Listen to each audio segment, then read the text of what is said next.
Welcome to the Lead Every Day show. Our mission is to see a world well led.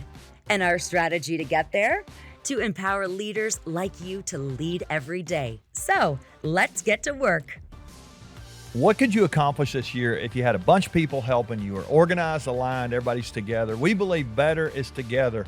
Welcome to the Lead Every Day show. I'm Randy Gravitt. And I'm Mark Miller. And we really are big believers in teams. In fact, it is the second layer of our leadership operating system. We talked a few weeks ago. We spent time talking about how to become better leaders. But really, if we're going to be the best leaders we can, we're going to need some people around us. And so the next few days, we're going to talk about improving team performance. As we go into a new year, I think one of the things we have that could really springboard us to a new place would be better people around us. It's actually why we've teamed up. We believe better is together. So absolutely, I'm excited about it. And I have an aspiration for the audience that you will do something so big that you can't do it by yourself.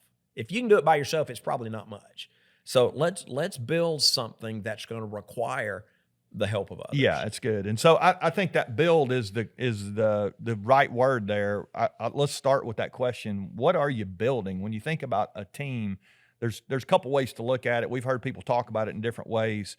There's a difference in building a team and building a family. We've heard people say we're building a family. I think that's one of the common pitfalls that I've encountered over the last 25 years. And you were a coach 30 years ago, and I've been participating on teams my entire life, but began to actually study them about 25 years ago when we wanted to actually create a team-based organization at Chick-fil-A.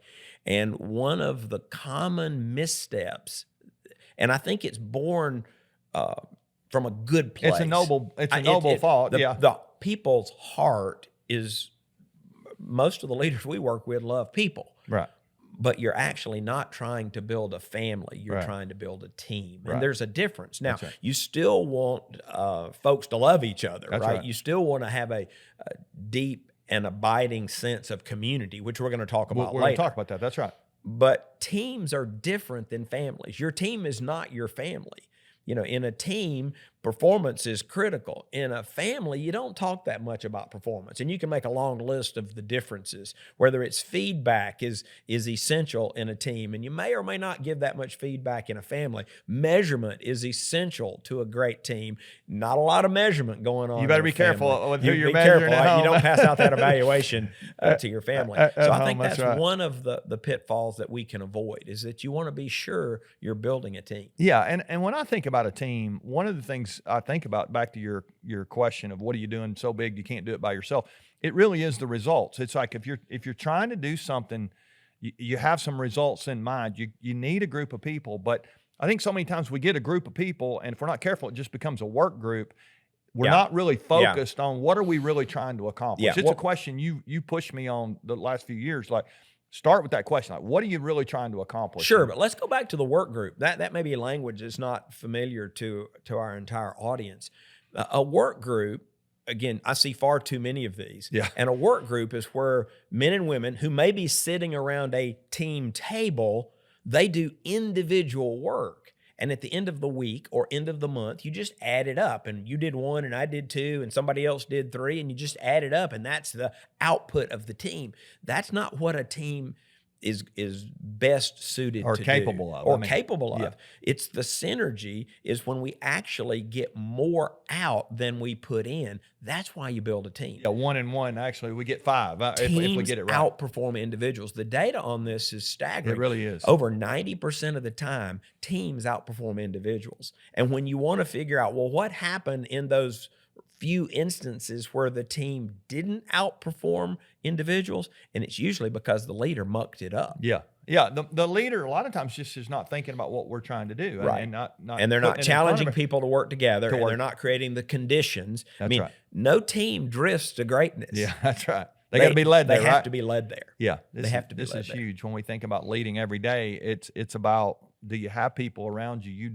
You owe it to them to galvanize that, and it looks different in different organizations. We've worked with professional sports teams. I mean, it's pretty. If you're working with a Major League Baseball team, we're trying to win the World Series, and everybody from the janitor to the head coach to the best players and the people on the bench, everybody, we're the front office. They're all the Super Bowl, the NFL teams. I just talked to a basketball coach, a college basketball coach a couple of weeks ago. He called me and I'm like, what are you guys working on? He said, we're trying to win our conference championship. I mean, it's like everybody, but as you think about your business, sometimes it's hard to like, what are we really trying to do? And if you can name that and get everybody focused on that, that's so much more than we all go to the same meeting, so we must be a team. That's just a different deal. Yeah, you've got to have a compelling performance challenge if you're going to achieve your highest potential. Yeah, you're the one who shared with me several years ago.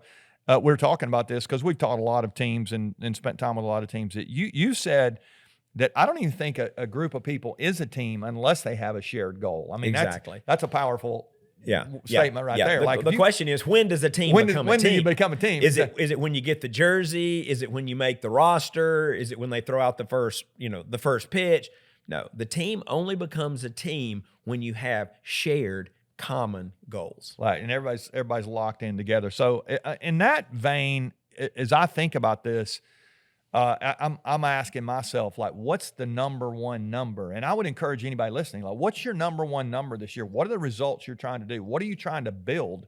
Let's go even back a layer. And if we're not focused on really trying to build a team, I hope it feels like a family, but that's not really what you're trying to build. I mean, it is a team. Yeah. When we started studying teams years and years ago, we were just talking about teams, and people kept saying, but why are you doing this? Why are you doing this? So we're not doing it because it's more fun. We're not doing it because it's easy. We're doing it because we can create higher levels of performance. Yep. And so we went back and changed all of our internal language and added the descriptor, we're building high performance teams to leave no room for debate, no room for confusion. We're not building teams because it's more fun. We're doing it because we are committed to high performance.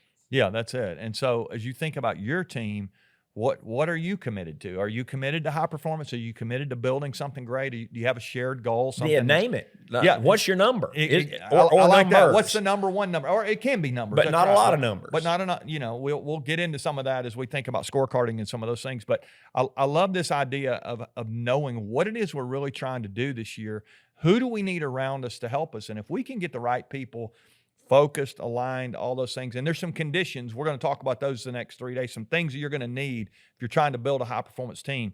You'll put these things in place. They actually can take you to some what we call rare air of high performance. I mean, it's pretty cool what can happen if you think about building it the right way. So that's what we're going to focus on. Together, we believe really is better. As you think about your year, who do you need around you to help you do what you're trying to do? Maybe even go back, what are you trying to do that you're going to need some people to help you, as Mark's saying, and then name your number one number, name your number one goal, like your number one thing you're trying to do together. And if you can do that, you really can. And by the way, when you name it, get to a great you place. have to share it. You got to tell people. Everybody's got to know the number. Yeah, that's right. It baffles me when the leader knows the number and the team doesn't. Yeah, that's crazy. It really is crazy. I mean, you go to these ball games, they let the fans know. I mean, there's a scoreboard that tells, but I think we get in sometimes our team environments where we're working on this number, working on that number. We're not really sure what we're doing. Our people aren't sure. If it's not clear to you as a leader, it's definitely not clear to your people. I always tell leaders, if it's fuzzy to you,